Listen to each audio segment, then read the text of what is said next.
Hi అండి, welcome back to my channel. ఇవాళ మన ఛానల్లో వచ్చేసి స్ట్రీట్ స్టైల్ మసాలా వడలు అయితే తయారు చేసి చూపిస్తున్నాను. దీన్ని అయితే ఈవినింగ్ స్నాక్గా టీకి కాంబినేషన్గా పెద్దలకైతే పెట్టేసేయచ్చు. అదే పిల్లలకి టమాటో కొచ్చప్ వేసి ఇవ్వచ్చు, చాలా ఇష్టంగా తింటారనమాట. మసాలా వడలు క్రంచీగా క్రిస్పీగా రావాలి అని అంటే ఎలా చేయాలో మీతో అయితే చేసి చూపిస్తున్నాను. ఇంకెందుకు ఆలస్యం, వీడియోలోకి అయితే వెళ్ళిపోదాం. ఇప్పుడు మసాలా వడలకైతే మెయిన్గా శనగపప్పు అయితే కావాలండి. శనగపప్పు 1 కప్పు తీసుకున్నాను నేను. ఎక్కువ క్వాంటిటీలో తీసుకోవాలనుకుంటే ఎక్కువ తీసుకోవచ్చు. సో ఇలా శనగపప్పునైతే శుభ్రంగా ఒక 3-4 టైమ్స్ వాష్ చేసుకోవాలి. ఇలా వాష్ చేసుకున్న శనగపప్పులో కొంచెం వాటర్ వేసి ఒక 4 అవర్స్ అయితే నానబెట్టాలి. అంతకు ఎక్కువ అయితే నానబెట్టకూడదండి. సో చూడండి, ఇలా నానిపోవాలి. నానిపోయిన శనగపప్పులో నుండి కొంచెం అయితే తీసి పక్కన పెట్టుకోవాలి. ఇప్పుడు వచ్చేసి నానిన శనగపప్పుని మిక్సీ జార్లో వేసుకొని మిక్సీ అయితే పట్టుకోవాలి.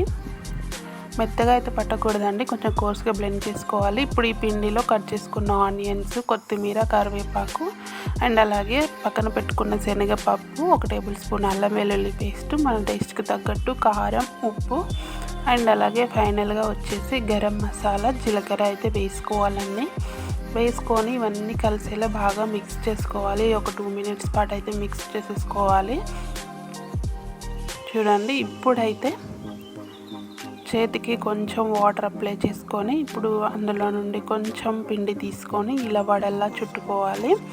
చేతి పైన అయినా చేసుకోవచ్చండి, నేనైతే కవర్పై చేసి చూపిస్తున్నాను అంతే. సో చూడండి, ఇలా వడల్లా ఒత్తుకోవాలి. ఇప్పుడు డీప్ ఫ్రైకి ఆయిల్ పెట్టుకొని అది కొంచెం హీట్ అవ్వగానే ఈ వడలు అయితే అందులో వేసేయాలన్నమాట. హై ఫ్లేమ్లో పెట్టుకొని కాల్చకూడదండి, ఎందుకంటే పిండి అస్సలు ఫ్రై అవ్వదు. కొంచెం నిదానంగా ఫ్రై చేసుకుంటేనే లోపల వరకు ఫ్రై అవుతాయి. వడలు అనేవి కొంచెం లావుగా ఉంటాయి కదండి. సో మీడియం ఫ్లేమ్లో పెట్టుకొని బాగా ఫ్రై చేసుకోవాలి. వీడియోలో చూపిస్తున్నట్టు ఇలా గోల్డెన్ కలర్ వచ్చేంత వరకు ఫ్రై చేసుకోవాలి. అప్పుడే క్రంచీగా క్రిస్పీగా చాలా బాగుంటాయి. సో నెక్స్ట్ బ్యాచ్ కూడా అలానే వేసుకోవాలి.